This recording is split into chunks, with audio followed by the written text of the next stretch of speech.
nous voici revenus. Justement, je vais rappeler déjà le thème, la femme et le travail, une rébellion contre son mari. Rappelez-vous, c'est un droit de réponse. Qui dit droit de réponse dit justement que certains téléspectateurs n'ont pas été pleinement satisfaits de qu'est-ce qu'ils ont eu comme réponse, ou du moins qu'est-ce qu'ils ont eu comme idée partagée sur ce plateau, ou du moins certains avis des téléspectateurs. Alors aujourd'hui, justement, pour satisfaire cela, parce que nous sommes là pour vous satisfaire, chers téléspectateurs, nous avons choisi de revenir sur ce sujet. Vous êtes une femme au ménage et peut-être vous pensez que vous avez fait le bon choix, celui de rester à la maison, de vous occuper des questions domestiques, de prendre soin de vos enfants et de les éduquer. Et vous pensez que ceux, ou du moins celles des femmes qui ont choisi sortir travailler, abandonner les enfants et justement abandonner certaines de leurs responsabilités vis-à-vis de leur époux, ont peut-être tort. Ou du moins vous trouvez que vous avez raison de sortir travailler. Pourquoi ne pas appeler justement, envoyer des messages et nous donner les raisons qui vous donnent de croire que vous avez raison. Voilà, je vais le présenter, ou je vais quand même l'introduire. C'est le pasteur Lévy. Pasteur Lévy, bonsoir. Merci, bonsoir à tous mes co-panélistes. Oui. Bonsoir à tous ceux et celles qui nous regardent ce soir. Ok. Je vais saluer 2-3 personnes et arrêter. Il ne va pas être long ce soir. Ah, s'il vous plaît, un peu vite, s'il vous plaît. Oui, je salue juste le pasteur Charlie Kemetia et sa très époux, maman, pasteur, apôtre, papa. Peut-être un peu à haute voix, parce que parfois on a des petits...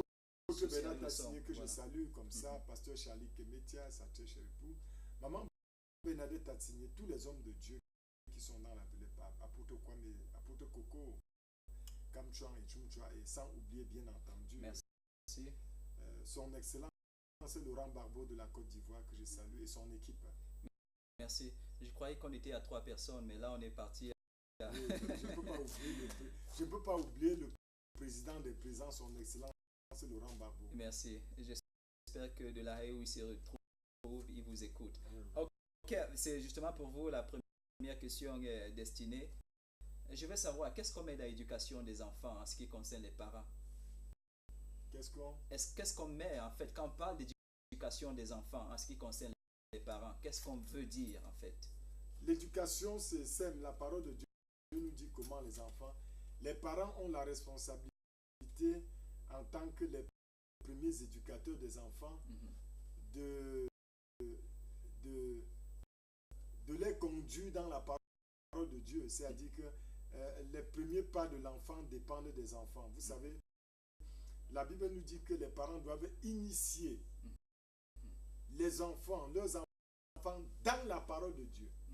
Ça veut dire que quoi? Les parents ont pour responsabilité première d'inculquer dans la pensée de leurs enfants, pas les chaînes de télévision, pas le macabo, le foufou, mais la parole de Dieu. C'est que l'enfant doit naître en parlant Jésus, grandir en parlant Jésus, en raisonnant Jésus. Donc c'est ça, c'est responsable. C'est pour dire dans Proverbe chapitre 22, verset 6, éduque ton enfant selon, d'autres versions disent selon le Seigneur. Quand il sera grand, il ne s'en détournera pas. Éduque l'enfant selon la parole de Dieu. Il dit même si l'enfant l'a grandi, il ne peut pas se détourner de ce qu'il... Mais quand les parents laissent la parole de Dieu de côté pour enseigner à leurs enfants les différentes chaînes de télé qui sont à la maison, les TJ, les Télétoum, les Télénova là et tout ça, machin, et ces histoires-là, ou alors quand ils laissent la parole de Dieu, les rues, parce que si les parents, si tant que les parents ont failli dans la vie des enfants, la rue doit les récupérer, les télévisions vont les récupérer, la mauvaise compagnie doit les récupérer, le tabac, la prostitution, la délinquance doivent récupérer les enfants. Et on se retrouve aujourd'hui avec tout ce qu'on connaît là, où 95% des parents aujourd'hui, des enfants, sont rebelles à leurs parents. J'ai dit, commençant dans la maison, au point que certains enfants vont jusqu'à dire à leurs parents, si tu ne m'avais pas accouché, une autre personne m'aurait accouché. Wow. C'est-à-dire les enfants méprisent aujourd'hui, je le dis, méprisent les parents. Parce que les parents, au lieu de donner aux enfants ce que Dieu leur a demandé de faire, la parole de Dieu, ils ont laissé les enfants, ils ont laissé les enfants se former comme ils entendent. C'est-à-dire que pendant que le premier garçon va à gauche, le deuxième garçon va devant, la fille va derrière, etc. Et ils se retrouvent, c'est-à-dire qu'ils se retrouvent dans une maison le soir, que tel est honnête, parce qu'il y a même les nets qui éduquent les enfants aujourd'hui. Il y a des sites. Donc, quand vous n'éduquez pas les enfants selon la parole de Dieu, les télévisions vont les récupérer, les rues vont les récupérer, les médias vont les récupérer, le net là où toutes les mauvaises choses sortent. Okay. Et vous allez vous retrouver avec des enfants qui sont quasiment des rebelles, c'est-à-dire que des enfants indésirés et indésirables. Okay. Vous allez vous retrouver avec des enfants délinquants, prostitués, bandits, tout ce qu'on connaît qui est dehors là. Okay. Voilà les résultats. Nous savons habituellement, je suis toujours avec vous, pasteur Olivier, nous savons habituellement que celui qui a la lourde responsabilité de sortir et de gagner le pain pour la famille, c'est le papa ou du moins le mari. Et justement, puisqu'on parle d'éducation des enfants, dans un contexte où la femme aussi doit sortir, comment justement cette éducation peut être mise sur pied? Non, il y a un problème, il y a une erreur grave. Si le père est dehors, la mère est dehors, les enfants seront laissés à la merci du diable. Non, ça, écoutez, je prends les cas terre à terre, je ne vais pas loin. Vous allez prendre des bonnes, c'est vrai. La bonne viendra avec quel esprit? C'est ça qui... Voilà là où le problème... Il y a beaucoup des enfants qui ont été possédés à travers les bonnes. Et les garçons de coup, ce qu'on a pris. Vous croyez que Dieu est fou pour confier la responsabilité des enfants aux parents? Dieu n'a pas dit que c'est les bonnes qui vont éduquer les enfants. Il dit, parents, éduquez les enfants. Voilà la responsabilité des parents. Ça veut dire que vous retrouvez des pères ou des mères qui passent sur 24 heures, moins de 4 heures du temps avec leurs enfants. Moins de 4 heures du temps. C'est-à-dire que 20 heures. Okay. Les enfants passent 20 heures quasiment avec des bonnes, des garçons de course, des télévisions, des sites web, etc. Okay. Si le père sort, la mère sort, mais quelle grave erreur. Okay. Je crois que tout au long de ce débat, je vais vous démontrer bibliquement, n'est-ce pas, que c'est ça qui fait boiter notre société aujourd'hui.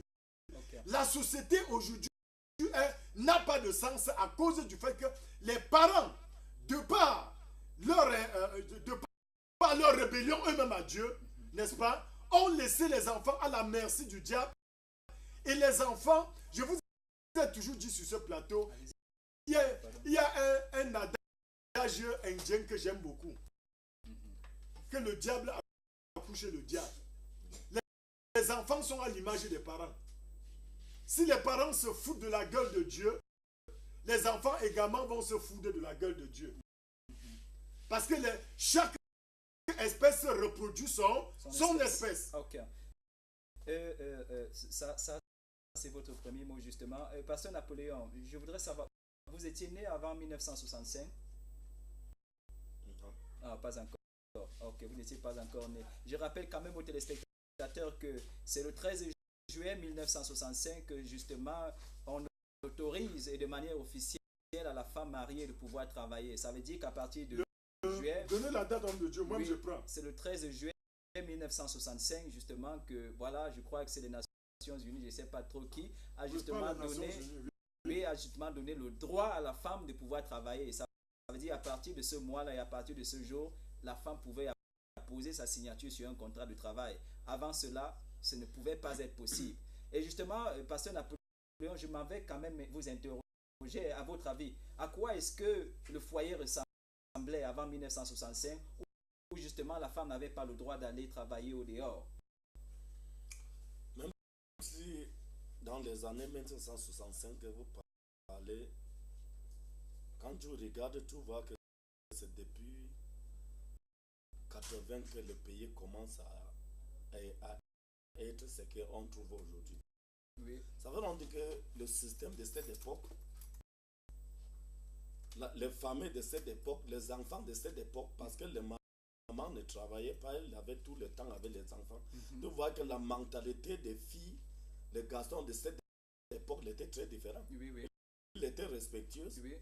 Donc nous étions même plus que dans cette génération que les parents prenaient encore soin des enfants. Et tu vois qu'on n'est pas grandi avec ces rébellions d'aujourd'hui. Je pense que tout le monde peut être d'accord avec moi que vraiment, on peut voir qu'aujourd'hui, il y a quelque chose qui ne va pas dans notre société. Parce que je me rappelle que dans les années avant 90, vraiment, les enfants ne connaissaient pas ce qu'on appelle le père de tête. Tous les pères étaient pères. Et ils respectaient tous les papas. Ils respectaient tous les mamans. Et tu vois, aujourd'hui, c'est qu'un enfant peut répondre même à peut-être à la grande, quelqu'un qui veut habiter dans les familles, c'est qu'il peut la rapprocher ou appeler. Tu vois, même tout peut regretter que mais on part aujourd'hui comme ça. Tu vois qu'il y a quelque chose qui ne va pas. Je pense que moi, je ne me souviens pas sur ce plateau pour parler les choses, pour énerver quelqu'un, mais pour qu'on trouve la solution, parce qu'il y a quelque chose qui ne va pas. Il faut qu'on prenne un temps en tant que les enfants de Dieu. La Bible dit que nous sommes la lumière du monde. Et la Bible le dit dans le livre de Galates 6, verset 7, on ne moque pas de Dieu, chacun récoltera ce qu'il a s'aimer. Et quand on regarde la rébellion d'aujourd'hui, on regarde les filles comme les garçons d'aujourd'hui. Vraiment, si quelqu'un est encore en train de discuter pour ne pas voir que le travail de la femme, c'est un handicap terrible dans la famille, vraiment, c'est que c'est quelqu'un qui n'aime pas ni ses enfants, ni ce pays. Parce que si c'est quelqu'un qui aime voir l'avenir de ce pays être un avenir meilleur, où les familles, une famille meilleure, vraiment, il doit voir que le travail qu'on a donné à une femme, vraiment, c'est un handicap terrible. Donc, c'est quelque chose à revoir. Ok. Je vous ai dit tout à l'heure chez les spectateurs, il est juste à ma droite. C'est le pasteur M. Gossi Maurice. Voilà, c'est un ami très cher. Pasteur Maurice, déjà, je m'avais vous poser une question toute simple. Pendant que vous étiez en train de grandir, maman était-elle à la maison? Avez-vous grandi auprès de maman? Ça veut dire une mère au foyer. Avez-vous grandi avec une mère au foyer? Oui. Et comment vous partagez cette expérience? Comment vous la trouvez? Est-ce que c'était quelque chose d'essentiel qui a contribué à votre équilibre, j'ai envie de dire moral, je ne vais peut-être pas dire physiologique, mais est-ce que le fait d'avoir une mère, chaque fois que vous rentrez, après être sorti le matin, de savoir qu'elle est à la maison, qu'elle a préparé un bon repas pour vous, qu'elle sera peut-être là pour vous aider à faire vos devoirs le soir, qu'elle sera là pour vous encourager, et que voilà, est-ce que justement ça n'a pas contribué à votre équilibre moral? Voilà. Pasteur Marcel, ça a beaucoup contribué à mon équilibre moral. C'est ce qui fait de moi, je peux dire, la personne que je suis aujourd'hui. Oui. Mais je voudrais rappeler une chose ici. Ma maman était une travailleuse. Expliquez un peu, s'il vous plaît. Donc ma maman, bien qu'elle travaillait, elle prenait aussi soin de ses enfants. Pendant qu'on était à l'école, ma maman était cultivatrice et faisait des champs. C'est du travail. Je voudrais que comment dire, et elle nous a initiés dans ça. Oui. Vous comprenez? Oui. C'est après que mon père, parce que nous dans la famille, je suis l'avant-dernier. Et ce sont ces travaux champêtres, parce que mon papa était déjà en retraite, qui nous envoyaient à l'école. Je voudrais quand même déjà savoir comment est-ce qu'elle s'organisait. Est-ce que elle revenait toujours du champ avant que vous ne soyez rentré de l'école, déjà pour s'assurer que quand vous serait revenu, il y aura de quoi manger. Et il faut quand même dire qu'entre frères, lorsqu'on est tout petit, de temps en temps, il y a des petites bagarres, des petites querelles entre frères, et qu'on a justement besoin de la présence d'une personne, j'ai envie de dire, sensible, d'une personne âgée, pour justement venir apporter un peu d'ordre. Est-ce que, j'ai envie de dire, est-ce qu'elle s'organisait de sorte que chaque fois avant que vous ne soyez rentré des cours, peut-être, elle était là à votre service? Pas toutes les fois. Ok. Je voudrais dire ici, lorsqu'on a reçu une très bonne éducation, même étant petit, les bagarres pour des questions de nourriture ou alors ça ne se ressent pas trop. Ok. Qu'est-ce que maman faisait, si je peux me permettre de l'expliquer ici? Le matin, avant d'aller au champ, avant qu'on aille à l'école, Oui. elle se rassure, parce qu'il y avait ceux qui faisaient, à l'époque on appelait ça la mi-temps. Oui. Elle se rassurait que chacun a son goûter, enfin chacun a son petit bol, son petit plat. Chacun, je dis bien chacun, Oui. de manière à ce que même quand elle n'est pas là, personne ne touche le plat de l'autre. Ok. Donc voilà un petit peu comment maman s'organisait. Et avant 15 heures, ou alors à 15 heures ou plus tard, maman était rentrée du champ et a commencé et commence directement à concocter quelque chose pour Voilà, que le pour soir manger. on mange. Ok. Et parce que déjà, je profite de la plateforme qui vient d'être établie pour savoir quel est justement votre point de vue. La femme qui est mariée, doit-elle travailler? Je sais pas, ma question est peut-être un peu directe, mais je voudrais quand même... Elle est très Voilà, directe. je voudrais quand même qu'on parte sur... Oui, c'est le droit de réponse. Je Voilà. dirais que la femme qui est mariée doit travailler. Pourquoi? Je ne sais pas, vous dites parce que je voudrais qu'on s'accorde sur un fait. Oui. Est-ce un doit travailler ou pourrait travailler? Elle doit travailler. Ok.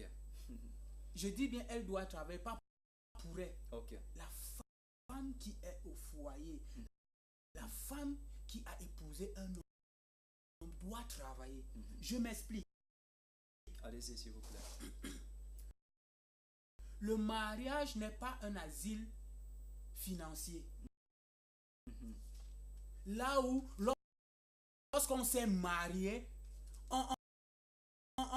c'est pour aller, je sais pas moi, m'asseoir et bouffer. C'est pour apporter un plus.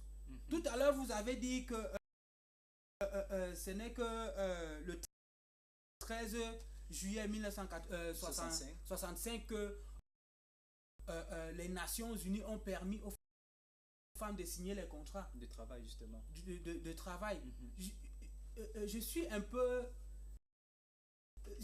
dérangé parce que ce n'est qu'en ce moment-là qu'ils ont pu délivrer où ils ont pu signer ce papier. Voilà. Mais je voudrais vous dire, ma Bible me fait comprendre que depuis la création, Dieu a créé la femme pour travailler. Wow. Peut-être c'est avec, je sais pas, un verset qu'à l'appui, Oui. On essaye de voir un peu plus clair dans ça. Oui. Si on va dans Genèse, Genèse 2, au verset 20, on verra que la femme a été créée pour travailler. Mais ça veut dire pas nécessairement pour être à la maison et, je sais pas, s'occuper des enfants et de monsieur. Oui. Ok. Et... Non. Je voudrais qu'on essaye un peu de lire très rapidement. D'accord. Très rapidement, allons-y dans Genèse 2. Commençons par le verset 15. Okay. L'Éternel Dieu prit l'homme et le plaça dans le jardin d'Éden pour le cultiver et pour le garder. Voilà les deux choses que Dieu donne à l'homme comme travail. Au verset 20, La Bible dit, et l'homme donna des noms à tout le bétail, aux oiseaux du ciel et à tous les animaux des champs. Mais pour l'homme, il ne trouva point l'aide semblable à lui. L'aide. C'est ici que tu comprends que la femme a été créée pour aider. Qu'est-ce qu'on appelle aide? Il n'y avait pas les marmites à laver là-bas. Ok. Hmm? Oui. Qu'est-ce que l'homme était appelé à faire? Et qu'est-ce que la femme devait l'aider à faire? C'était le travail que Dieu l'avait ordonné de faire. Donc la femme devait aider l'homme à accomplir ses tâches. Ok. Il n'y avait pas encore d'enfant. Ok. Donc la femme ne devait pas venir s'asseoir là pour admirer l'homme. Non, mais à votre avis. Ou alors laver ses habits. Ok. À votre avis, Quelqu'un ne me dira pas sur ce plateau qu'il y avait déjà les habits. Ok, justement pas, et sûrement pas. Je voudrais quand même déjà savoir comment est-ce que vous expliquez le contexte, j'ai envie de dire social ou familial, avant le 13 juillet 1965, où justement les femmes n'avaient pas le droit de travailler. Et je vais quand même ici souligner le contexte dans lequel justement l'ONU, je veux croire que c'est l'ONU fait ces déclarations, ou du moins donne ce droit. C'est justement les époques où on sort de la guerre, ça fait pas très longtemps, et justement tous les pays sont confrontés à une certaine crise économique.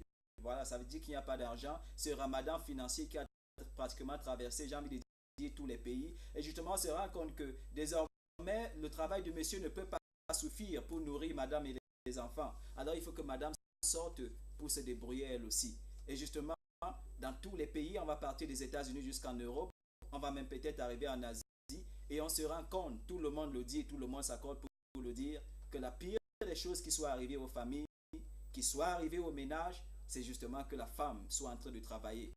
Et je vois le pasteur Lévy lever le doigt. J'ai une question pour le pasteur Lévy. Ce n'est pas la question justement, ce n'est pas ma question directement, c'est la question, c'est les questions d'un téléspectateur. Il n'a pas signé. Chers téléspectateurs, juste pour rappeler, vous êtes à la maison. Quand vous envoyez des messages, prenez le temps de mettre un petit nom. Même si ce n'est pas le vôtre directement, mais mettez un nom, parce que chaque message qui est envoyé, on enregistre vos noms et vos numéros. Et de même, quand vous appelez, nous faisons pareil. Parce que je vous ai dit ici, une heure dans la cité a choisi d'encourager ceux des téléspectateurs qui sont, je ne vais peut-être pas dire les plus réguliers, mais qui, comme ça, ont pris un certain appétit, et j'ai envie de dire, un certain appétit, j'ai envie de dire, à contribuer à ces émissions. Voilà, les deux questions, c'est pour vous, pasteur Lévy.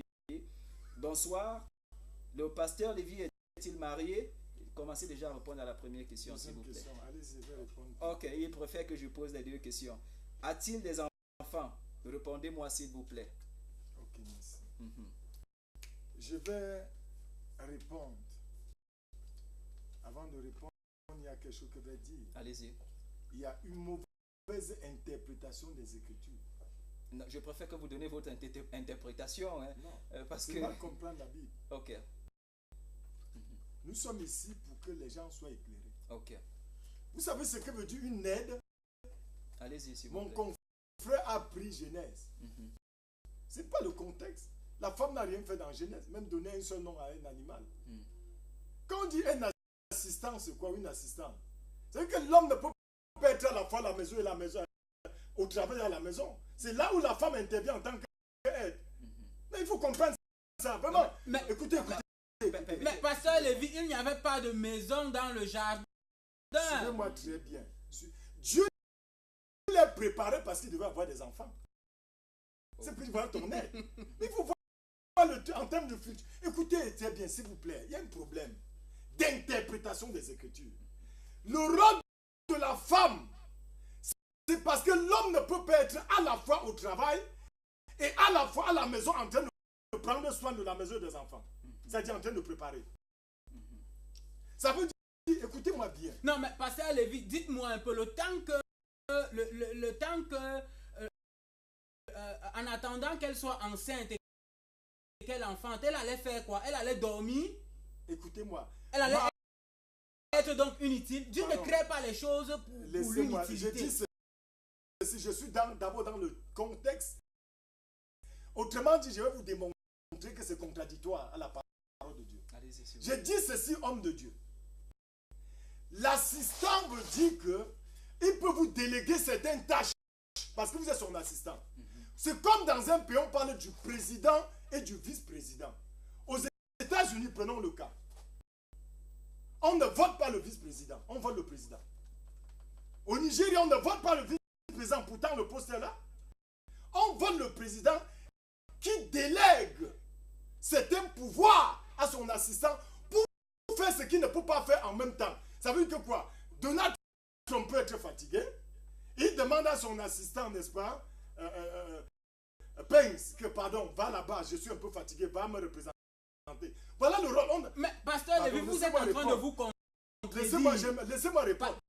Parce que s'il y a un assistant, s'il y a un poste et que sur ce poste on met un assistant, ça veut dire que l'assistant là doit travailler. L'assistant là ne vient pas. Je suis en train de vous démontrer le rôle d'un assistant, c'est ça que vous devez comprendre. L'assistant me dit que c'est le chef qui vous dit quoi faire.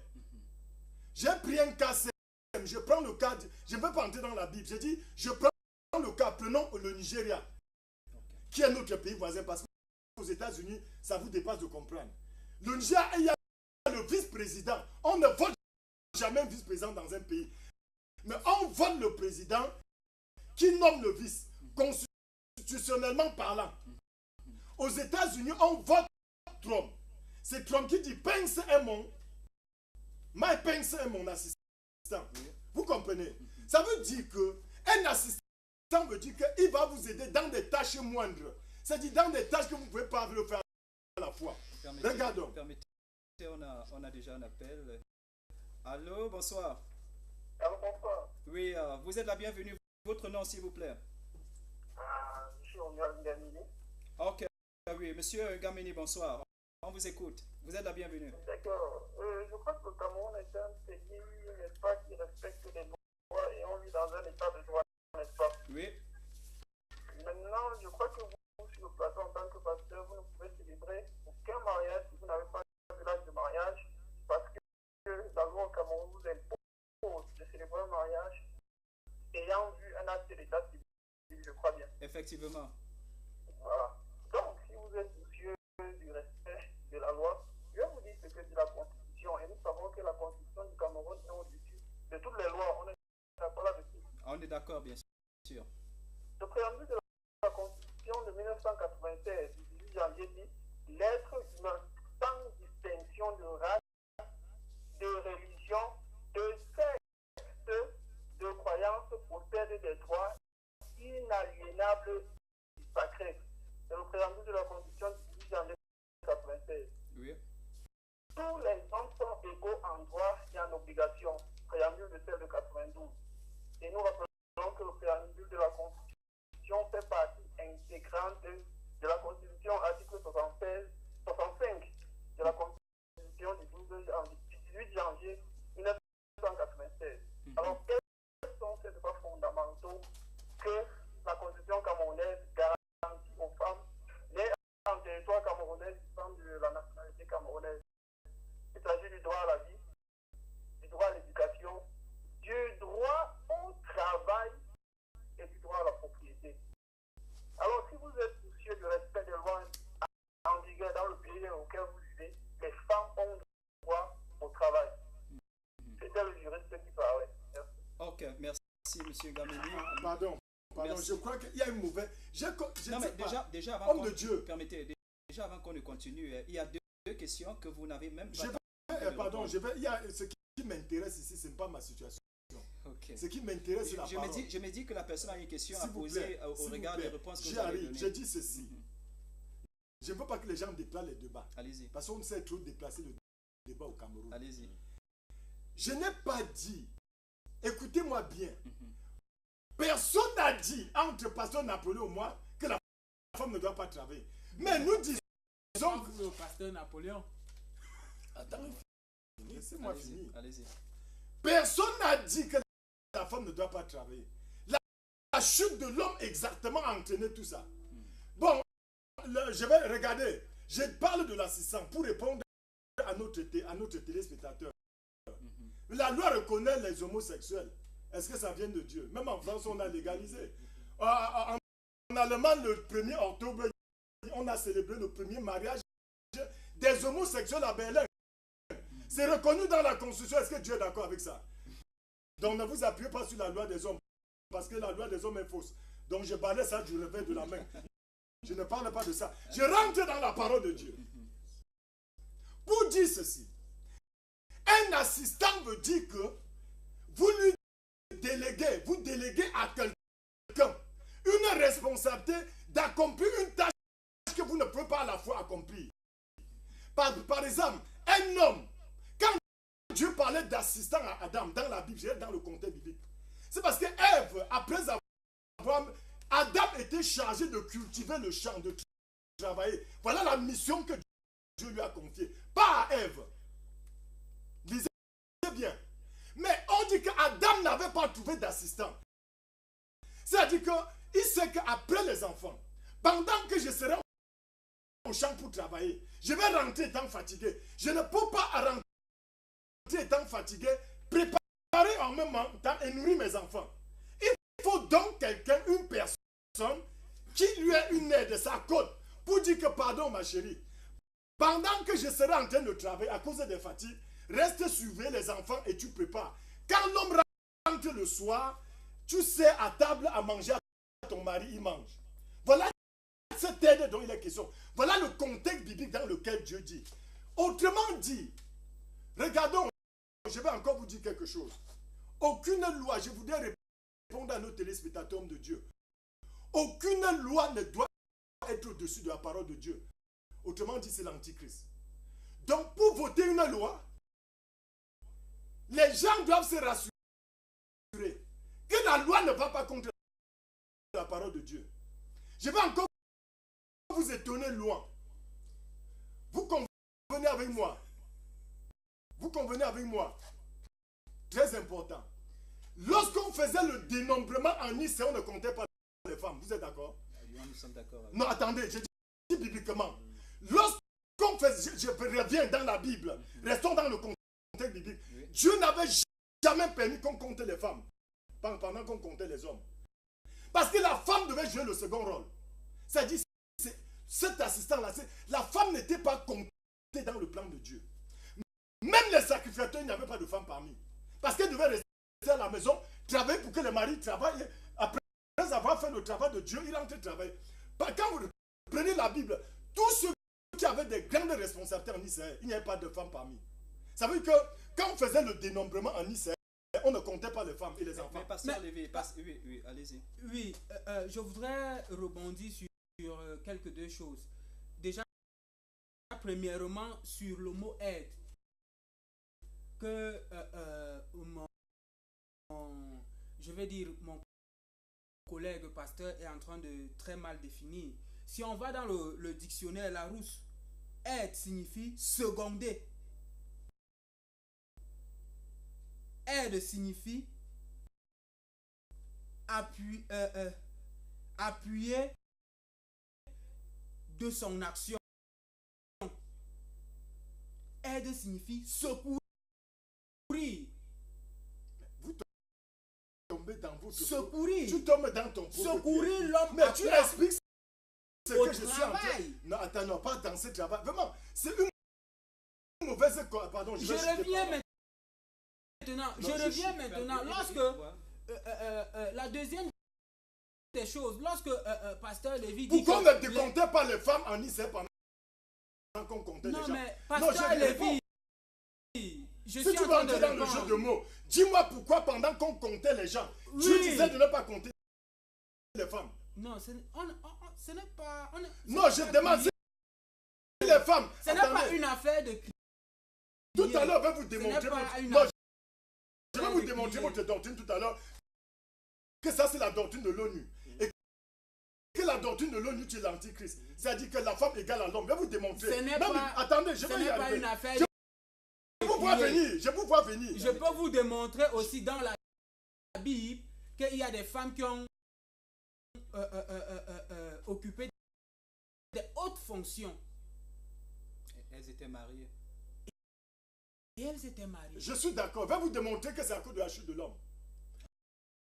C'est parce que l'homme a chuté. Ça veut dire que dans le plan initial de l'homme, j'ai dit l'aide dont il est question, veut dire un assistant, écoutez, ne veut pas dire égalité.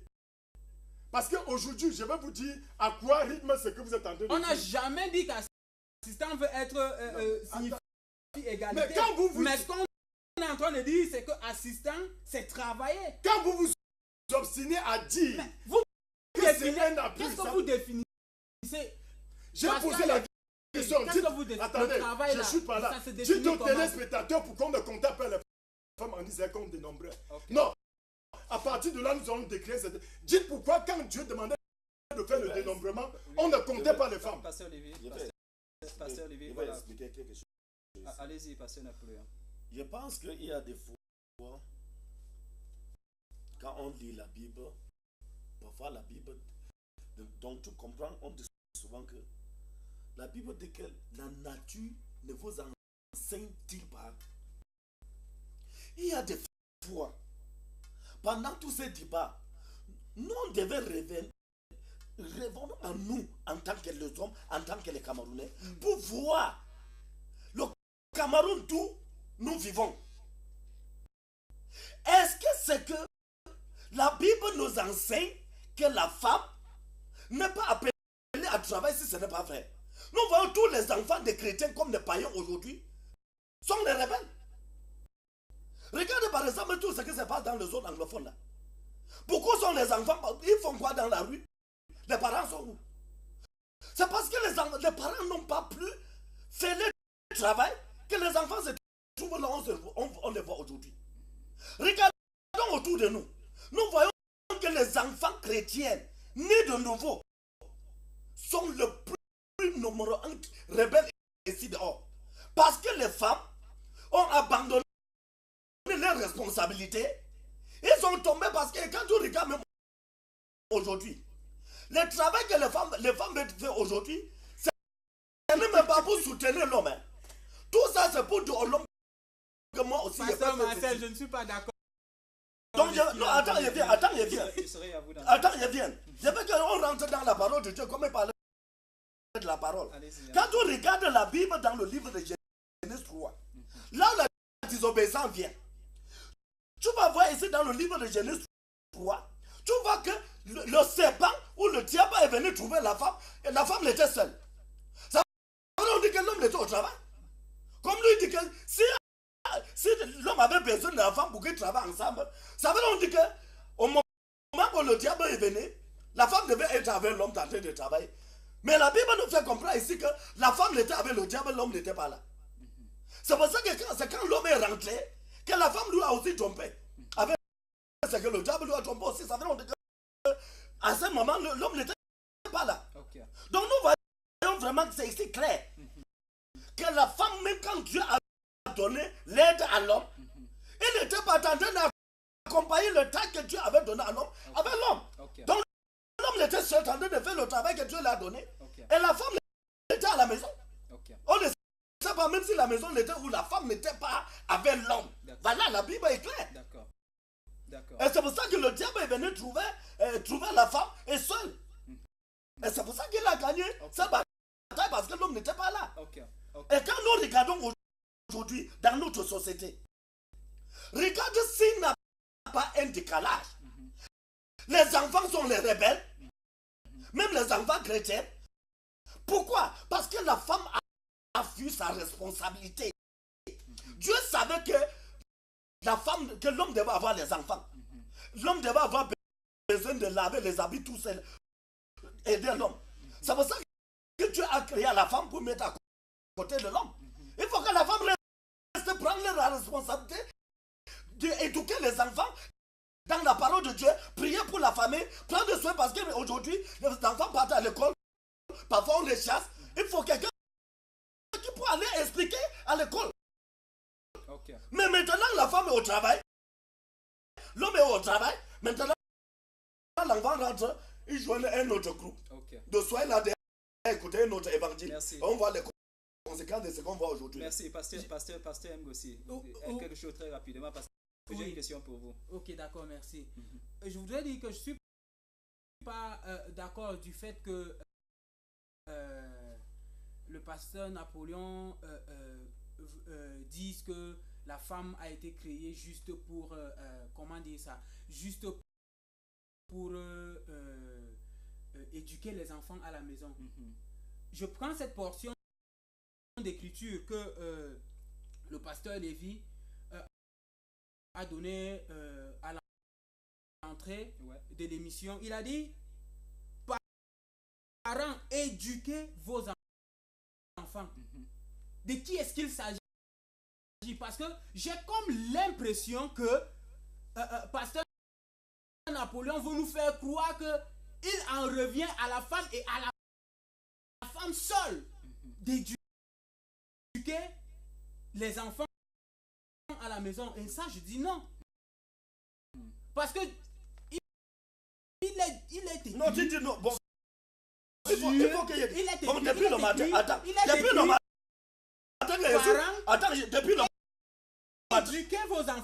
matin que je suis sorti à la maison. Parce que je parle de mon cas. Je parle de mon cas. Depuis le matin que je suis sorti à la maison. Je ne vais pas encore rentrer à la maison. Non, il faut qu'on soit clair. Il faut qu'on soit d'accord. J'ai dit que moi, en tant qu'homme, je suis sorti à la maison depuis 6 heures.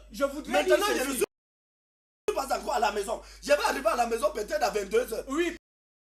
Parce que l'enfant dort déjà. Vous croyez qu'il va arriver à réveiller les enfants pour commencer à les enseigner? Oui, pasteur Napoléon, l'éducation ou alors la chute ou alors la rébellion de vos enfants, hein, la faute n'incombe pas seulement à votre femme, mais à vous aussi. Donc ne dites pas, ne commencez pas à dessiner la femme avec, je sais pas moi, la corne sur la tête, comme certaines personnes ont l'habitude de dire que la femme c'est le cousin du diable. Okay. Mais je vous ai démontré ici, c'est dans la Bible, que Adam était sans Ève. Ça montre ici. Oui, vous allez dire quelque chose, pasteur. La Bible le prouve. Pasteur Lévy, vous allez dire. Il n'était pas avec l'homme. Merci. Non, permettez, parce que nous avons quelques messages sous la main. Le premier, il dit, aux États-Unis, le vice-président est élu avec le président. Et le pasteur Lévy n'est pas au-dessus de la loi. La personne n'a pas signé son message. Je prends le deuxième qui nous dit: bonsoir, pasteur. Pasteur Lévy, vous avez raison. Nous lisons la Bible, mais nous ne comprenons rien. La vérité blesse. Amen. Je crois que c'est Madame Bidias. Madame Bidias, bonsoir. Ok. Je voulais dire allez-y très rapidement, s'il vous plaît. Vraiment, il ne faut pas d'amalgame dans la parole. Aux États-Unis, c'est le président qui choisit le vice-même avant. Quand on vote Trump. Son assistant, c'est Trump qui choisit. Ce n'est pas le peuple qui choisit, mais le peuple choisit Trump. Mais c'est lui qui a mis dans sa liste que c'est le président qui met dans sa liste que au cas où je gagne, tel sera mon vice-président. Je dis en tant qu'un chercheur en politique, demandez n'importe quel policier vous dit, on vote le président américain, pas le vice-président. Lisez encore, c'est la constitution américaine. Bon, maintenant, je reviens. S'il vous plaît, je m'en tiens dans la Bible. Je vais encore dans Genèse, je vais taper là. Genèse 3, verset 16. Dieu dit à la femme: je rendrai tes grossesses très pénibles et tu mettras tes enfants au monde dans la souffrance. Ton désir chaque jour se portera vers ton mari, mais lui, il dominera sur toi. Je reste là. Voilà la sentence de Dieu dans la vie d'un couple. Il donne la sentence du mari. Il dit: toi, regardons. Il dit au mari que quoi? Tu dois travailler, tu mangeras la sueur de ton front. Ce n'est pas la femme qui dit. Dieu n'a jamais dit à l'homme: à la femme, tu mangeras la sueur de ton front. Lisez votre Bible. Si je me trompe, vous m'arrêtez. Il dit, toi, homme, puisque tu as désobéi, il dit d'abord, serpent, voici ce que tu as fait. À compter d'aujourd'hui, tu as mangé la poussière de la terre, tu as rampé. Dieu commence à distribuer les rôles. Genèse 3. Non, oui, je vais vous donner les versets, pardon. Parce que là, nous sommes là pour édifier les gens ce soir. Allons dans Genèse 3. Je vais d'abord aller pas à pas. Genèse 3, il dit, regardons bien. Il dit, toi homme, verset 19. Il dit, il dit à l'homme, verset 17, il dit bien à l'homme, pas à la femme. Regardons comment Dieu répartit les tâches. Homme de Dieu. Pardon, nous sommes là pour édifier les gens. Il dit au verset 17, Dieu dit à l'homme, puisque tu as écouté la voix de ta femme et que tu as mangé de l'arbre au sujet duquel je t'avais donné cet ordre, tu n'en mangeras point, le sol sera maudit à cause de toi, pas à cause de la femme. Il dit toi, c'est à force de peine que tu en tireras ta nourriture tous les jours de ta vie. Il dit au verset 19, c'est à la sueur de ton visage que tu mangeras ton pain, jusqu'à ce que tu retournes dans la poussière d'où tu t'es tiré. Car tu es poussière, tu retourneras poussière. Regardons bien, descendez maintenant. Il dit à la femme au verset 16, et toi, femme, regardez, ce que Dieu dit à l'homme n'est pas ce qu'il dit à la femme. Ça veut dire que Dieu connaît faire la part des choses. Dieu connaît distinguer le chien du chat. C'est ça qu'il est question ce soir. Il dit, femme, verset 16, je crois que les téléspectateurs nous suivent. Ce n'est pas la même sentence qu'il donne à la femme. Il dit, femme, j'augmenterai la souffrance de tes grossesses. Tu enfanteras avec douleur et tes désirs se porteront vers ton mari. Regardez que ces deux sentences différentes. Ça veut dire que c'est deux articles différents. Ne confondez pas les articles. La même sentence que Dieu donne à l'homme, ce n'est pas la même sentence qu'il donne à la femme. Il dit à la femme, il dit à l'homme, c'est toi qui dois travailler. Tu mangeras la sueur de ton front. Ça veut dire que c'est l'homme qui est appelé à travailler pour nourrir sa famille. Ce n'est pas la femme. Il ne faut pas inverser les rôles. Moi, je ne veux pas la confusion dans la parole de Dieu. Pardon, je suis homme de Dieu. Il dit au verset 16 à la femme que j'aime respecter la parole de Dieu. Parce que Dieu lui-même honore sa parole. Il dit, femme, ton rôle c'est d'accoucher des enfants avec des douleurs. Ça veut dire que tu vas prendre soin des enfants quand ton mari n'est pas là. Voilà ce que Dieu disait à Ève. Il dit, ton désir tous les jours. Que veut dire le désir? Or, sur ce plateau, il y a des gens qui nous font comprendre que Dieu a dit à la femme, à l'homme, non, femme, homme, ton désir se tourne vers la femme. Pourquoi Dieu dit ton désir se tourne vers l'homme? Parce que c'est l'homme qui doit pourvoir aux besoins de la femme et pas le contraire. Je reste dans le contexte de la parole de Dieu. Si vous inversez la parole de Dieu, ça devient un problème. Vous êtes en train de dire que non, Dieu a dit que femme, toi aussi tu as travaillé pour avoir tes besoins. Il dit ton désir. C'est-à-dire, quel que soit ce que tu as besoin, va voir ton mari. Okay. Parce que j'ai donné la force à l'homme de travailler pour nourrir et la femme et les enfants. Okay. Voilà la parole de Dieu. Okay. Je vais revenir sur cette conclusion-là. J'ai un message ici, je crois qu'il est destiné au pasteur Napoléon. Bonsoir. Le pasteur Napoléon, vous allez permettre, le pasteur Napoléon, bon, je ne sais pas si c'est gentil, chers téléspectateurs, de dire ce genre de choses. Ouais, je vais peut-être prendre l'autre partie. L'homme était avec sa femme quand elle fut trompée. Voilà, le téléspectateur essaye de dire, c'est dans Genèse 3, le verset 6, que l'homme était avec sa femme quand, Ève fut trompée. C'est qu'elle ne lit pas bien sa Bible. Ok, bon là, si vous dites ce que vous dites, je suis obligé de dire ce que le téléspectateur a dit. Si vous dites que... D'accord, ok, d'accord. On me demande de laisser tomber. Nous respectons cette chaîne. Nous respectons cette chaîne, justement. Amen. Voilà, vous aurez le droit de réponse, permettez quand même, parce que la personne dit que dans Genèse 3, Genèse chapitre 3, le verset 6, justement, l'homme était avec la femme quand justement la femme fut trompée. Pasteur Ngossi, je vous ai dit tantôt que j'avais une question pour vous. Je voudrais quand même vous présenter un contexte. À supposer que aujourd'hui vous êtes marié et que vous avez toutes les ressources qui conviennent, une grande maison, je sais pas, assez d'argent, un bon salaire, un bon travail, vous avez tout ce qu'il vous faut pour nourrir votre femme et vos enfants. Est-ce que justement vous permettrez à votre femme d'aller travailler en plus de ça? Et je veux que vous répondiez de manière très honnête.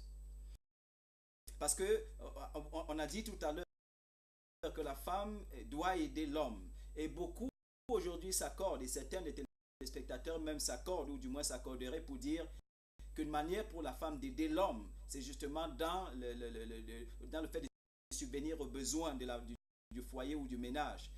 Alors, à supposer justement que l'homme soit capable, et je dis bien capable, de prendre soin et de la femme et des enfants, de payer le loyer, de payer la scolarité, les factures d'hôpital et tout le reste. Est-ce que justement, si vous étiez cet homme-là, vous permettrez à votre femme de travailler? Je veux une réponse honnête. Oui, je répondrai très rapidement à cette question. Je dirais oui. Ok. Je dirais même que je vais l'obliger à aller travailler. Wow. Il dit lui doit l'obliger, pas Dieu. Donc je suis d'accord avec ses paroles. Il dit que lui, pas Dieu. Ok, je me tais. Je retire ma parole. C'est à moi qu'on a posé la question. Je retire ma parole. Et je suis responsable de ce que je dis. Voilà. Parce Non, la question c'est est-ce que tu permettras à ta femme d'aller travailler? Il a dit vous pas Dieu, ok. Oui. Vous pas Dieu, ok. Donc je sais pas, je suis en train de répondre à sa question. Ok, d'accord. Que diriez-vous? Parce qu'on est juste basé là, mes confrères pasteurs sont en train de dire que non, la femme, en fait, ils sont en train de démontrer par A plus B que la femme, forcément... Non, mais je suis pas sûr qu'ils soient arrivés à B déjà. Ils sont encore à A. Ah bon? Je vais évoluer tout à l'heure. D'accord, merci. Ils sont en train de vouloir démontrer aux téléspectateurs ici que la femme, le travail de la femme, c'est éduquer les enfants. C'est clair, c'est la parole de Dieu, c'est clair. Et rien d'autre. Ça ne souffre de Je rien. vous pose la question. Je veux savoir. Et pour cette femme-là, qui n'est pas encore dans le foyer, qu'est-ce qu'elle doit faire? Bon, pour cette femme-là, qui n'a pas encore eu le fruit des entrailles, ou alors dont Dieu n'a pas permis qu'elle ait le fruit des entrailles, parce que on en trouve. Il faut dire que c'est une question quand même intéressante, parce qu'on a quand même... Vous pensez qu'elle doit faire comment? Quand même, elle doit rester là? Permettez que j'envoie cette question au pasteur Olivier. Dans un contexte justement où l'homme s'est marié et que madame ne peut pas faire d'enfant, elle devrait rester assise à la maison. Non, c'est encore une désobéissance. Dieu dit attendez, Dieu dit qu'il n'y aura pas de femme stérile dans sa maison. Oh, pardon, je vais répondre. Attendez, homme de Dieu vraiment sont sérieux. Peut-être c'est l'homme qui peut être stérile. Hein? Non, il dit il n'y aura pas de femme. C'est que quel que soit lambda, Dieu fera féconder la femme. Parce que Dieu a conçu la femme pour qu'elle accouche. C'est encore la désobéissance. Parce que l'homme n'est pas dans la volonté de Dieu. Quand on se retrouve à ce niveau, les femmes sont stériles. Merci. Ce n'est pas la parole de Dieu. Je ne peux pas aller contre la parole. Pasteur Ngossi, vous permettez que je développe ma question un tout petit peu? Oui. Ou vous voulez déjà dire quelque chose? Oui, vous allez développer, mais avant, je vais dire quelque chose. Allez-y. Je voudrais dire simplement ceci. Je ne sais pas combien de temps est-ce que le pasteur Lévy situe entre Genèse 2 et Genèse 3 au niveau de la chute. Mais je sais une chose, lorsque la parole de Dieu nous parle de aide et jusqu'à la chute, je sais une chose, c'est que beaucoup de temps s'est écoulé. Et après c'est à la chute, ce n'est qu'à la chute que Dieu commence à parler de l'enfantement. Okay. au niveau de la chute, je voudrais qu'on comprenne quelque chose ici. Je voudrais qu'on comprenne quelque chose ici. Les enfants ne viennent pas avant la chute. Ok. Les enfants, c'est après la chute. Pasteur Levier, est-ce que c'est vrai ce que je dis? Je pense que je peux te répondre rapidement parce que quand tu étudies ici, Ok. je sais toujours dans... Pasteur Marcel, vous pouvez développer votre Non, question. attends, Et puis je vais non, il faut que je lui corrige là-bas Non, avant qu'on avance. Vous allez le faire, vous allez le faire, vous allez le faire. Vous avez dit, pasteur Ngo aussi, que si vous avez tout l'argent du monde, vous avez de quoi mettre votre femme à l'aise et faire d'elle je ne sais pas, la femme la plus heureuse, je veux croire. Oui. Et justement, la parole de Dieu nous dit, je vais rester dans votre contexte, Oui. que quand la femme sort pour travailler, c'est une manière d'aider son mari. En quoi justement votre femme vous sera d'une aide si après que vous ayez tout l'argent du monde, il faut toujours qu'elle sorte travailler?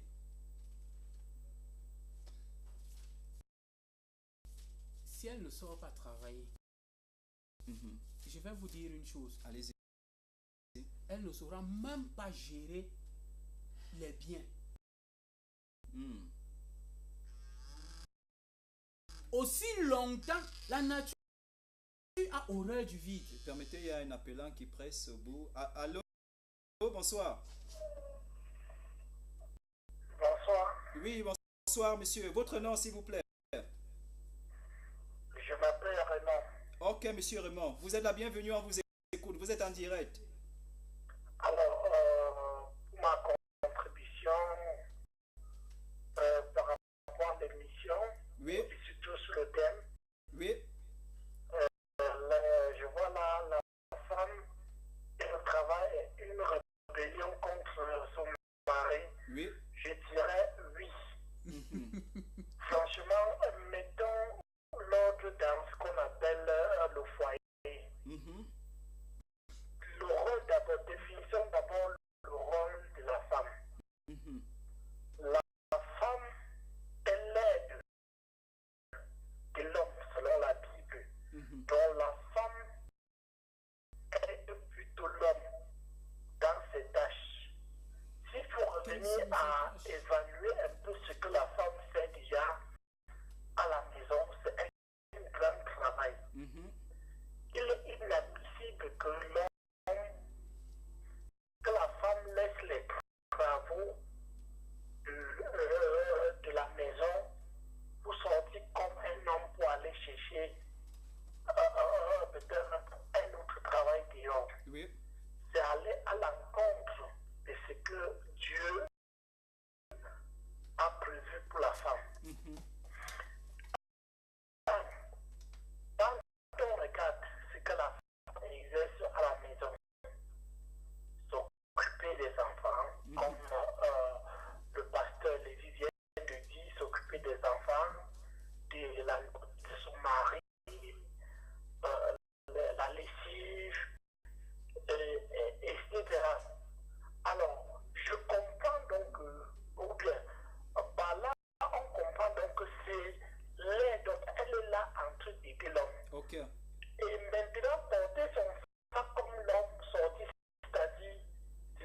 Alors, est-ce que c'est ce qu'on va se baser sur ce que les gens disent?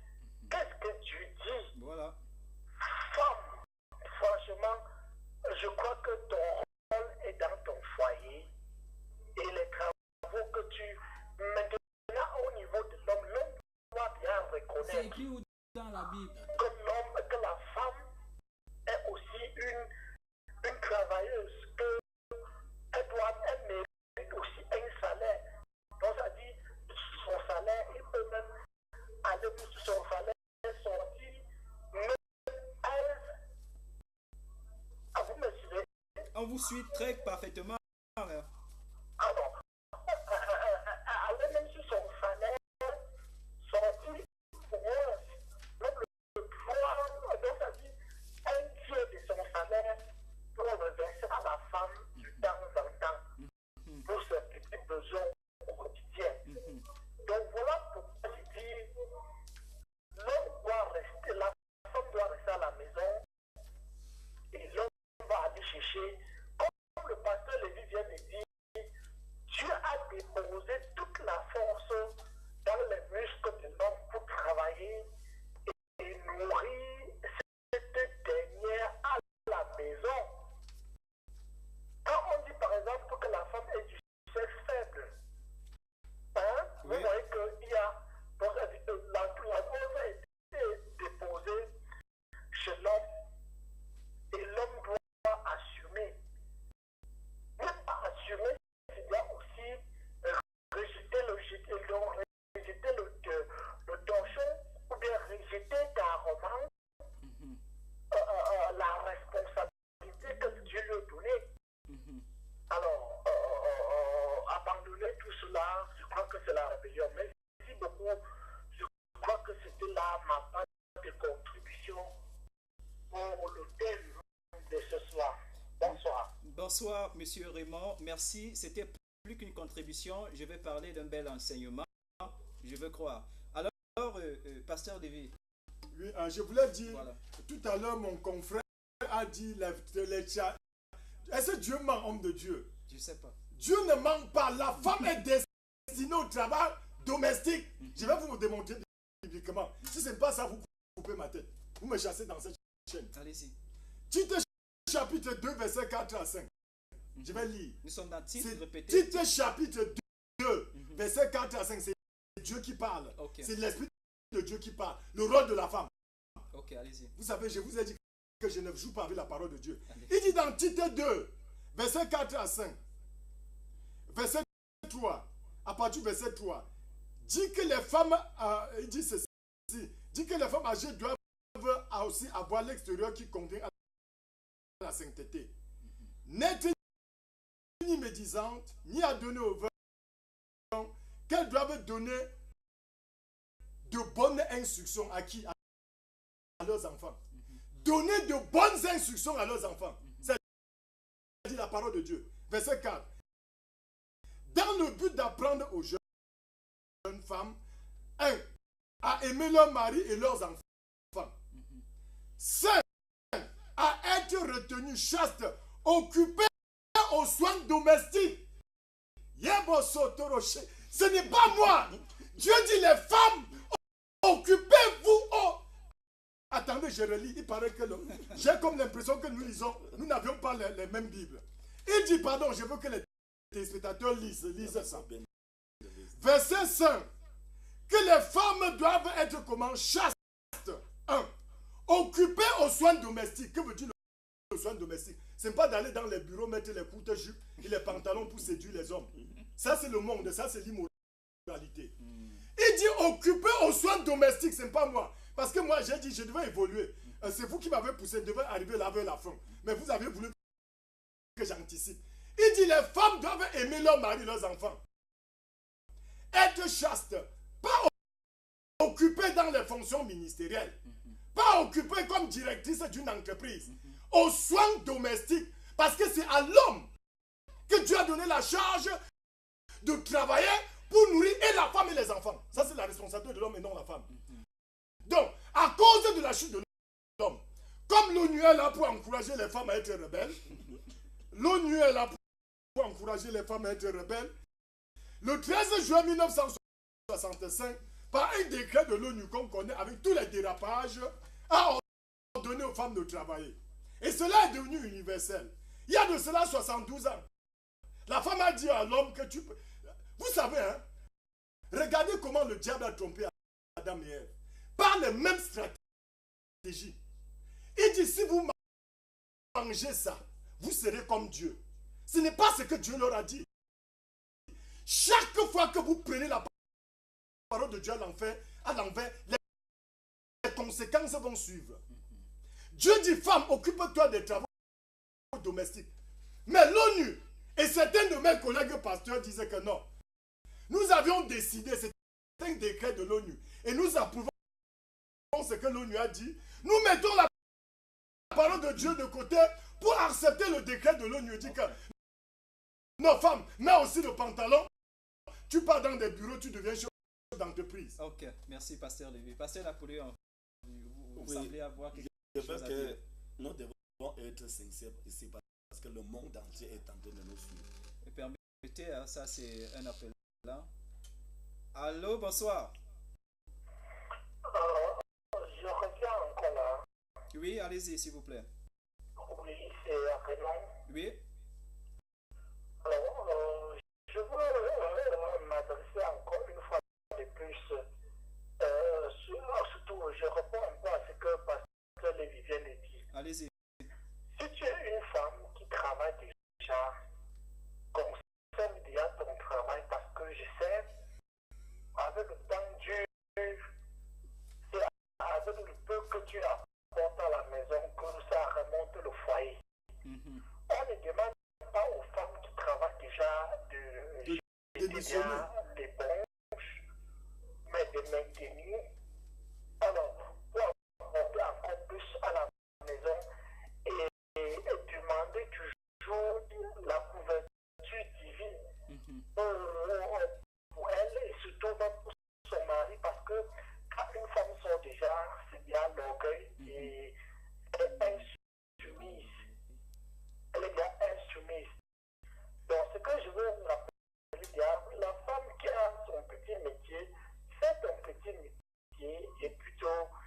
Et il faut que la loi de la multiplication aussi, qui existe dans la Bible, que les hommes aussi essaient de limiter aussi le nombre d'enfants, parce que c'est le nombre d'enfants, l'homme ne peut pas avoir 10 enfants à la maison, et pour un salaire de 35 000 ou bien 40 000, il nourrit ces petits poussins. Alors, il faut être au moins égal quand même pour avoir un peu de quoi nourrir ses enfants. Bon, pour l'autre, je crois que il a réussi parce qu'ils vont se compléter. Ok. Ils vont se compléter. Donc, femme, si tu as un peu de quoi travailler, franchement, travaille. Mari, si tu as aussi de quoi peut-être même travaille. Là, c'est pour mélanger et soutenir les enfants que vous avez mis au monde. Ok. Ok. Merci. Merci pour cette J'étais autre. en train de développer. Très rapidement, Je s'il vous pense. plaît, on n'a plus assez de temps. Pasteur Allez-y. Marcel, vous pouvez être d'accord avec moi. Vous savez pourquoi les ventes emportées sont en train de multiplier maintenant à un autre niveau? Non, je sais pas. Les femmes, beaucoup de femmes qui réclament même le travail aujourd'hui, c'est la vengeance. Hmm. Parce que le mari, il travaille, il a les petites filles. Moi aussi, je vais chercher le travail pour avoir les jours. Ah bon?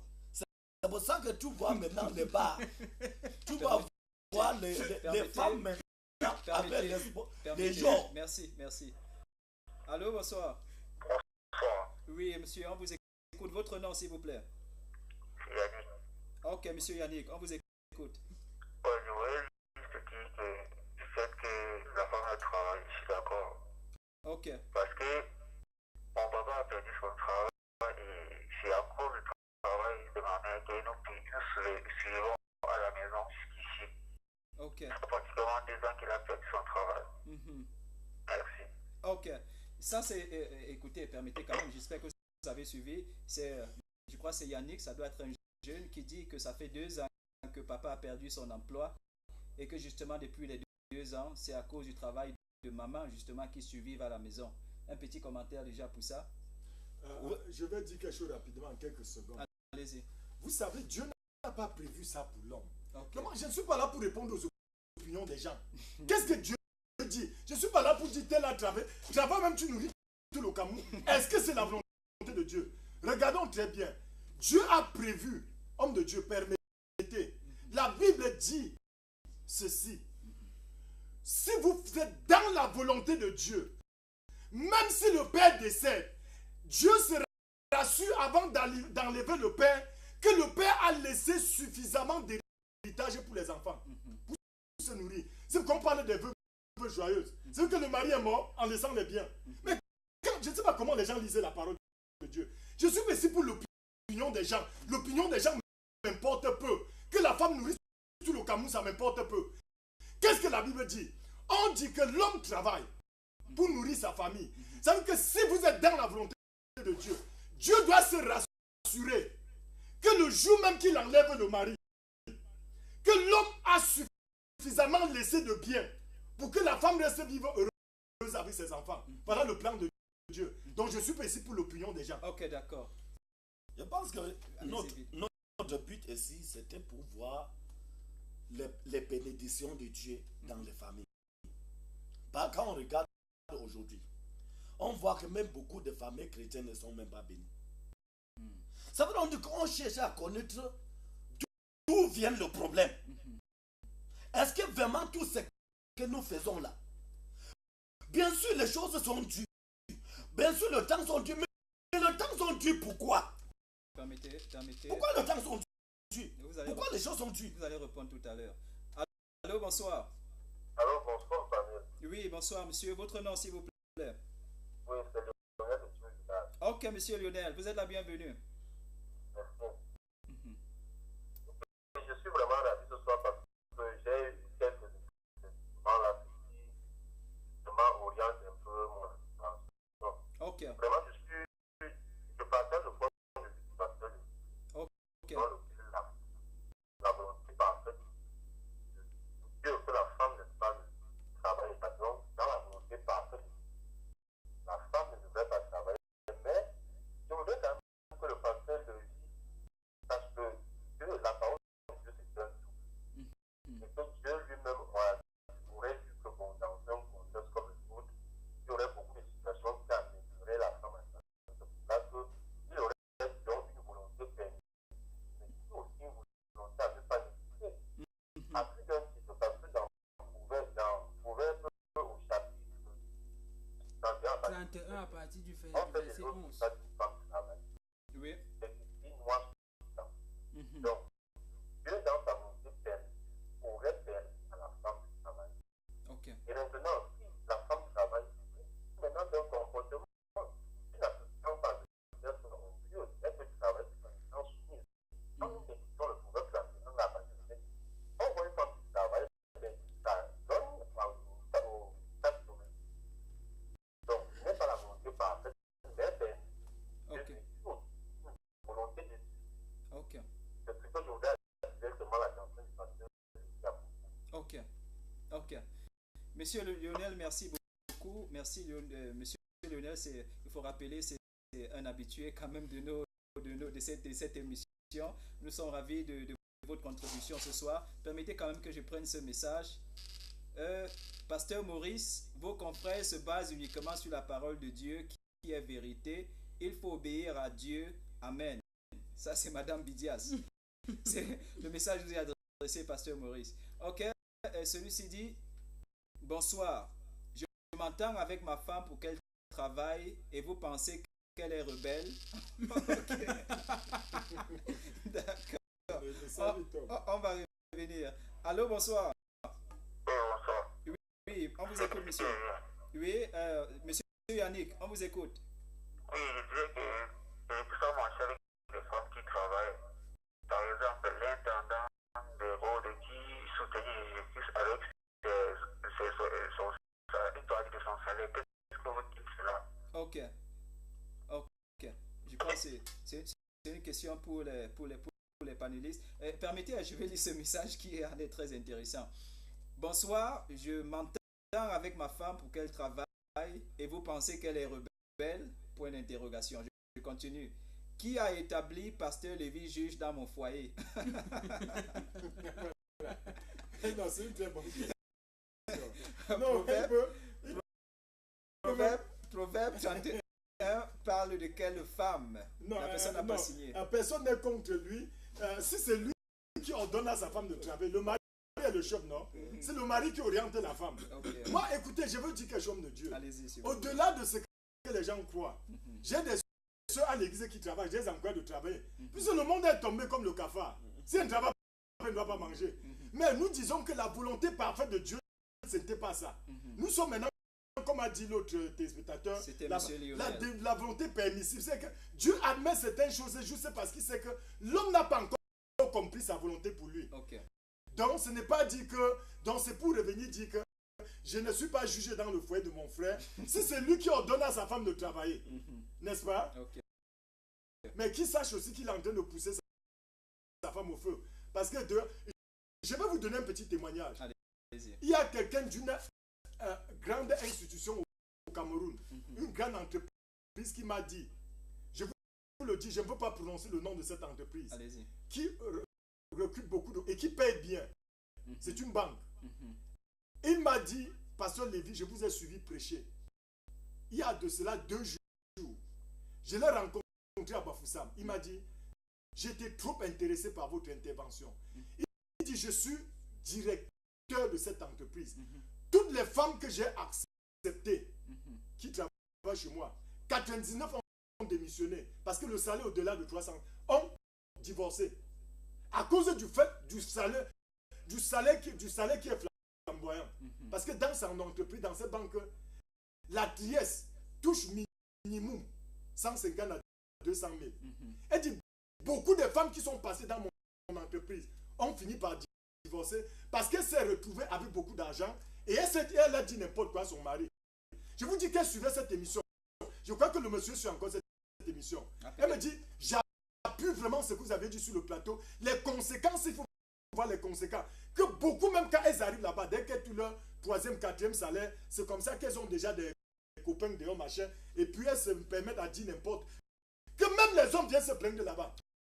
Donc c'est pour dire que ça ne va pas sans les conséquences. Quand vous violez la parole de Dieu, attendez-vous aux conséquences. Je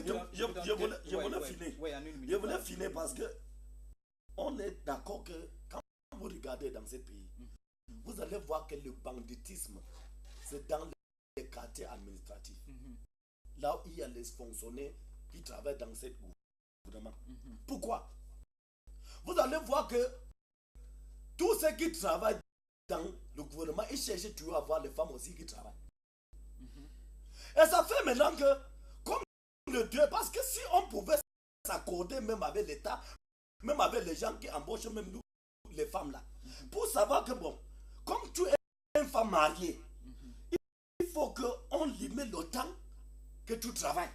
Au moins qu'on lui donne le temps, au moins que, comme c'est une femme mariée, s'il peut commencer le travail à 9h, il finit au moins à 13h, c'est bon. Mais tu vois le problème aujourd'hui, tu vois les femmes là commencent le travail à 7h30, il finit à 20h. Il va prendre soin de son mari ou des enfants. Et peut-être le mari commence aussi à 6h, il finit aussi à 21h, comme le cas chez nous. Et il faudrait qu'on comprenne quelque chose. Tu vas voir que beaucoup de bandits, surtout les bandits qu'on n'arrive rien à faire sur ça là, parce que c'est les enfants que les parents sont riches. Les parents sont riches et les enfants sont abandonnés à eux-mêmes. Va dans les quartiers, tu vas voir que beaucoup de bandits sont les grands enfants des grands. Parce que même les grands là, si c'était question financière, tu vas voir quelqu'un qui est riche, il veut toujours épouser aussi une femme qui est riche parce qu'il travaille. Et maintenant ils ont fait les enfants sont abandonnés à eux-mêmes. C'est les enfants que tu vas voir avec les têtes, comme ça ce sont les fumées de bagarre qui cassent des maisons des gens à gauche à droite.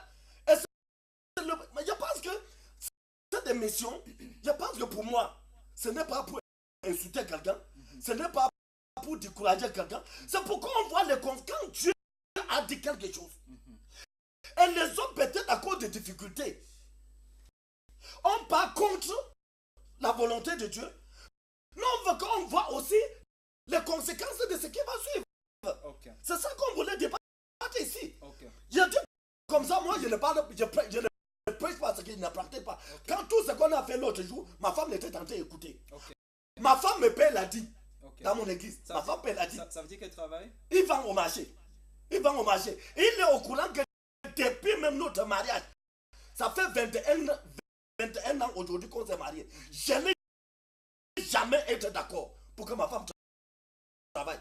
Quand je vais faire quelque chose pour ma femme, je fais toujours quelque chose qui ne doit pas la beaucoup occuper pour qu'elle ne prenne pas soin des enfants. Okay. Il nous écoute. Jamais jusqu'à aujourd'hui. Je suis rentré l'autre jour, il m'a proposé. J'ai dit que madame, je te répète donc, même si tout me soutient comme elle, je ne suis pas d'accord. Je veux que prendre soin des enfants, prendre soin de la maison avant tout. Ok. Et chers téléspectateurs, c'est quand même assez intéressant ce qui est dit ici ce soir. Il faut dire que chaque fois qu'on doit présenter l'émission ici ou qu'on doit débattre de ces thèmes, je prends toujours le temps au quartier d'interroger une ou deux personnes. Je n'ai peut-être pas de vidéo, mais ça c'est le témoignage d'une femme que j'ai rencontrée qui vend dans une parfumerie. Par parfumerie, j'entends les huiles et tout le reste. Voilà, qu'est-ce qu'elle me dit, c'est que quand ses enfants étaient encore tout jeunes, je vais dire tout petits, elle a préféré se sacrifier pour les élever. Quand ils ont grandi, après avoir eu leur diplôme et qu'aujourd'hui certains d'entre eux travaillent, le monsieur, ça veut dire le mari, a donc trouvé que l'opportunité était là pour qu'elle commence à faire quelque chose. Alors il a ouvert une parfumerie où aujourd'hui elle passe du temps.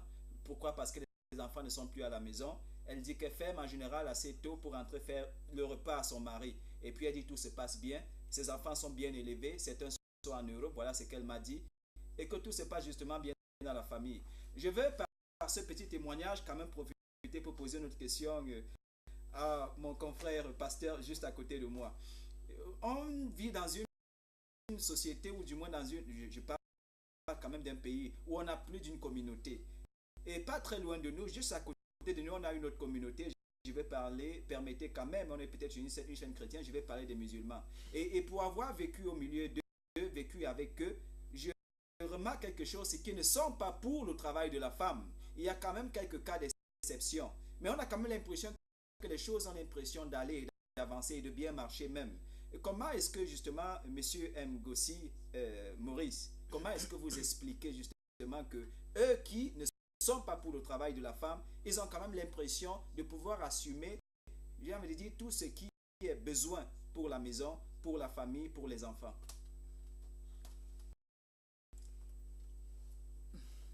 Ok, merci. En ce qui me concerne, je ne connais pas ce qui se passe dans les communautés musulmanes. Donc, je ne peux pas réellement me prononcer dessus. Mais déjà, je précise quelque chose. Hein. Oui. Je sais en général que chez les musulmans, il y a peut-être des musulmans qui regardent, vous pouvez appeler et témoigner comment ça se passe chez vous, parce qu'on n'est peut-être pas très bien renseigné sur ce plateau. Je dis ce que j'ai observé. La femme musulmane, lorsqu'elle veut, je sais pas, faire une activité, en général, c'est devant sa maison. Ça veut dire qu'elle dépose là quelque chose, et puis lorsque le client arrive, qu'on l'appelle de l'intérieur, et puis elle vient vendre. Et puis là, justement, elle est à la maison, elle s'occupe, voilà. Je voudrais continuer en disant ceci. Mais en ce qui me concerne, je connais beaucoup de femmes musulmanes qui travaillent dans des bureaux, des femmes musulmanes qui sont des professeurs. J'ai une femme musulmane qui est professeure d'histoire géo, qui est une amie à moi, depuis même l'enfance.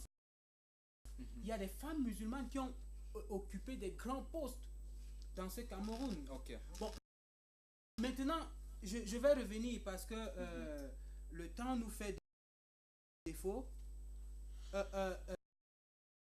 Mes frères et la dame qui envoie les messages semblent soutenir à bec et ongle que la femme ne devrait pas travailler. Et à coup, je me pose une question. Pendant qu'ils disent, ils sont en train de prêcher pour que la volonté de Dieu soit parfaite sur la terre.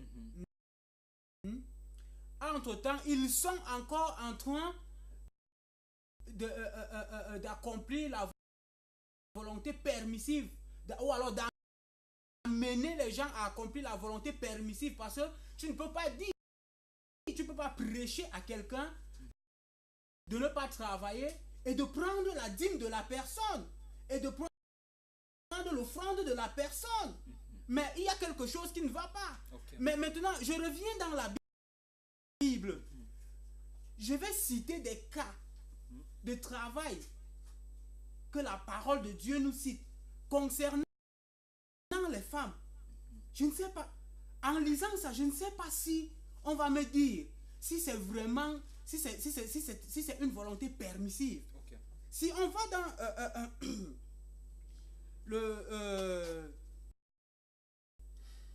si on va dans comment dire, la première des choses, c'est qu'on trouve des femmes juges dans la Bible. Les juges sont établis par qui? Si vous demandez au pasteur Lévi, il va vous dire par Dieu.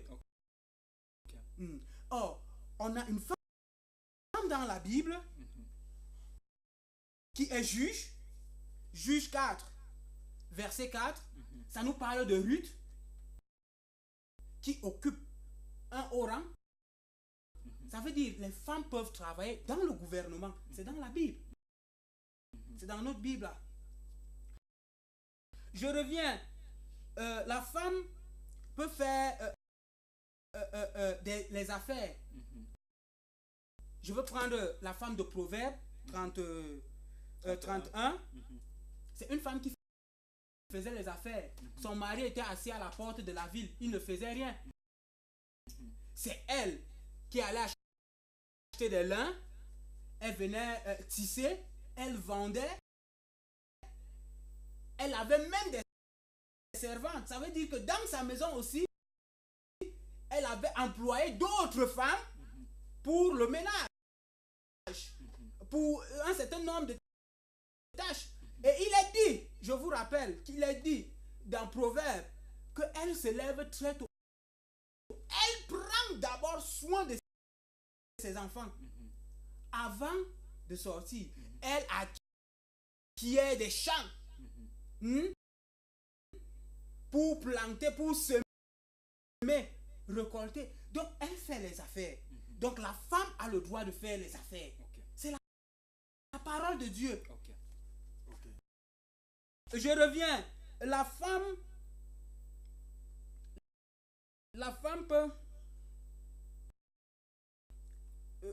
peut faire les travaux, comment dire, les travaux. Je reviens dans la Bible. Je vais parler d'une femme qui a aussi fait des travaux comme qui a eu une ONG, on peut appeler ça ONG, ou alors une association. Je veux parler, ça nous vient de Actes des Apôtres, Dorcas, qui prenait soin des nécessiteux et des veuves. C'est déjà un travail. Je vais parler aussi de cette femme, toujours dans la Bible. Il y a tellement des exemples. On va me dire que c'est la volonté permissive. Je veux prendre le cas de cette femme. Dans comment elle s'appelle, Ruth. Voilà. Ruth dans Ruth 2 verset 2. Une femme qui a fait le bambi, comme nous appelons communément. Une femme qui a fait le bambi, comme nous appelons communément. Voilà. Elle allait faire les travaux de champ pour avoir de quoi manger avec sa belle-mère. Mais dites-moi un peu, d'où vient donc que la femme ne doit pas travailler? Si elle ne travaille pas, dites-moi un peu. Dites-moi. Ok. D'où viennent toutes ces choses? Ok. J'ai quand même un message ici. Je l'ai lu avant maintenant. Je vais le relire encore. Bonsoir. Déborah qui était juge en Israël, ce n'était pas le travail. Point d'interrogation. Quand Dieu l'avait établi, il dormait. Un autre point d'interrogation.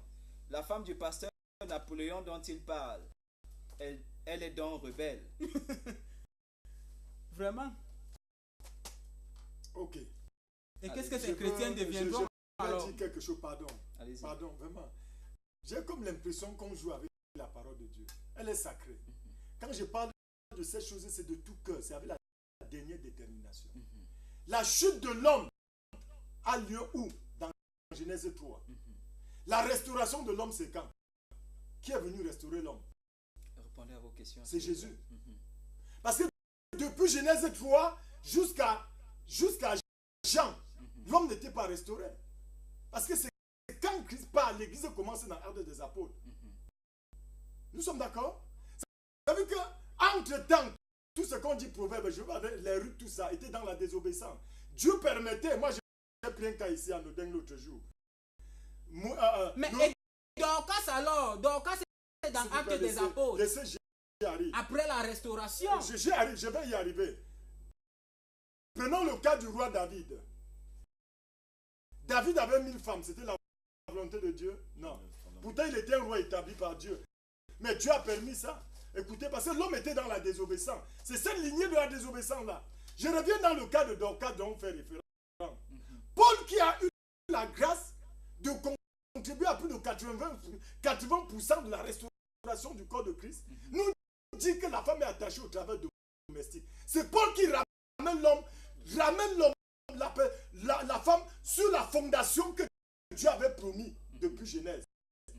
Dorcas est venu, on a trouvé Dorcas quand il mettait déjà ses activités. Quand les apôtres ont prêché, c'est là où Dorcas a cru. Dorcas a cru en menant cette activité. Il y a des gens que j'ai prêché qui ont cru, qui étaient à l'hôtel. Ils continuent à l'hôtel, n'est pas dit n'arrête pas jusqu'à ce que Dieu te donne de travail. On prend, je vais revenir là pour chuter. Ok. Allô, bonsoir. Bonsoir. Oui, monsieur. C'est Yannick qui revient. Ok, monsieur Yannick. Oui, le pasteur, je voulais encore vous dire quelque chose là. Et il dit que c'est Paul qui a restauré l'église à 80. On fait combien pour ça? Ce qui fait que je crois que Jésus a eu tort de prendre les offrandes qui venaient de l'intendant de Rhodes. Cette femme-là qui travaille avec lui. En fait, c'est la question que je voulais poser au pasteur Lévi. Non, vous savez que je vous ai dit. Jésus lui-même qui était Dieu n'a pas empêché que la femme travaille. Vous savez une chose. Quand les gens veulent déraper, ils dérapent. Ils vont d'erreur en erreur. Personne ne veut se repentir. Allez-y. Regardons ce que Acte 1 Corinthiens 10 dit. Mais il faut que vous vous repentez parce que vous prenez les dîmes, vous prenez le fruit hasardeux. Hein? Merci. Parce que les dîmes des femmes là, c'est un fruit hasardeux. Permettez. Allô, bonsoir. Alors, bonsoir. Oui, monsieur, on vous écoute. Oui, pasteur Marcel, permettez s'il vous plaît. Vous savez que moi je ne suis pas très intelligent. Alors quand je lis, j'aimerais qu'on m'explique rapide. Allez-y. Il est écrit que Déborah était prophétesse. Ça veut dire qu'elle parlait avec Dieu, elle connaissait la pensée de Dieu. Et elle avait un travail de juge en Israël. C'est bien noté, le travail. Une fonction étant prophétesse de Dieu. Dites-moi, de vous à moi, des panélistes à moi également, qu'est-ce qui se passait? Ok. Qu'est-ce qui se passait? Je ne comprends pas. Expliquez-moi cette partie de la Bible. Ah ben, Je demande.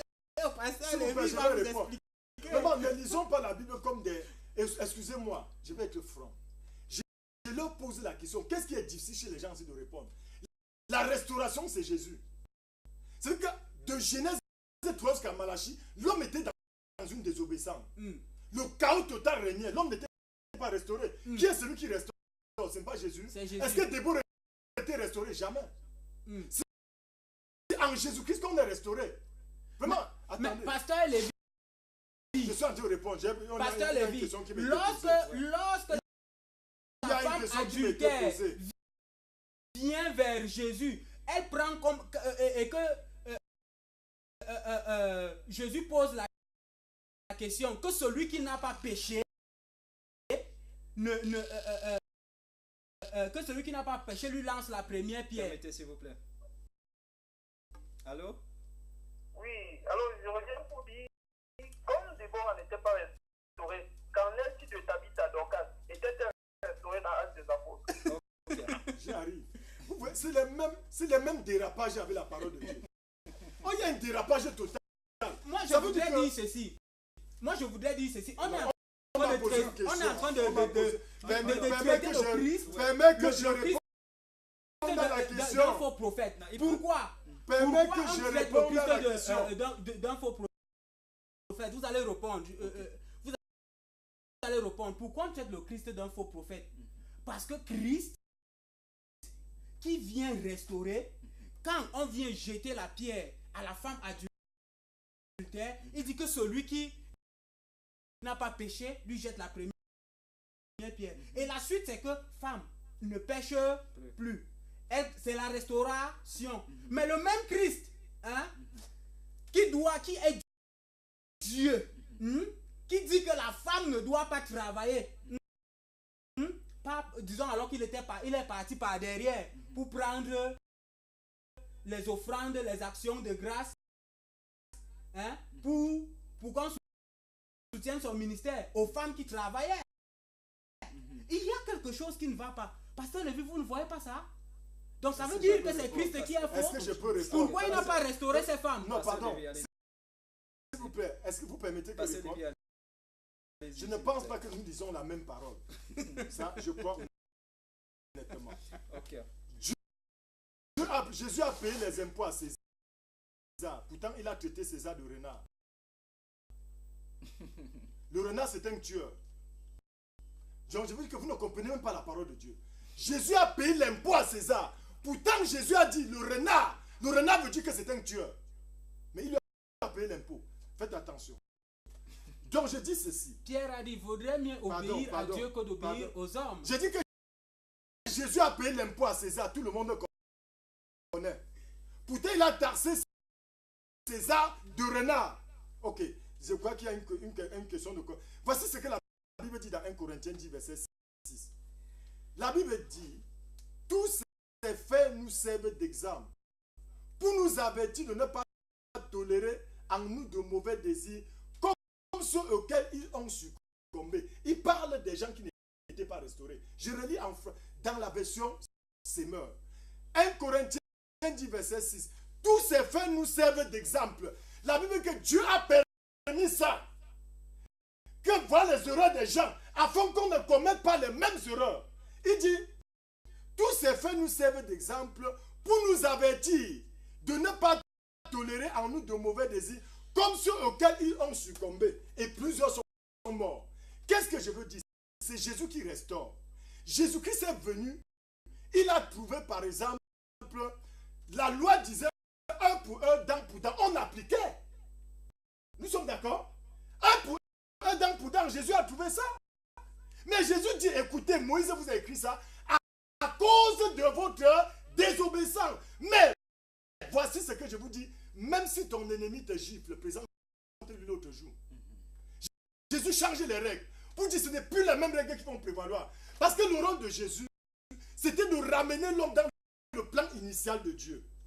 Par exemple, Jésus est venu, il y avait des comment on appelle ça? Je veux dire des polygames. Jésus dit, il n'en était pas ainsi. Il ramène l'homme maintenant. Il dit, l'homme quittera son père et sa mère. Il s'attachera à sa femme, pas ses femmes. Jésus dit, le mariage selon Dieu, c'est un homme, une femme. Comme pour dire qu'il n'a pas demandé à ceux qui étaient polygames de divorcer. De divorcer. Si j'ai des polygames à l'église, il paie le dîme, je prends. Mais Dieu, est-ce que Dieu accepte la polygamie? Non. Mais ce qu'il dit, viens à moi dans l'état que tu es. Tabitha est venue à Dieu dans l'état où elle était. Qui vous a dit ça? Pardon, laisse-moi. Je suis en train de répondre, non? Montrez-nous ça dans la Bible. Je dis que la Bible dit, mais on a prêché Tabitha s'est converti. Corneille s'est converti. Corneille n'était pas juif. Nous sommes d'accord? Toute la famille de Corneille s'est convertie. Corneille est venu à Dieu.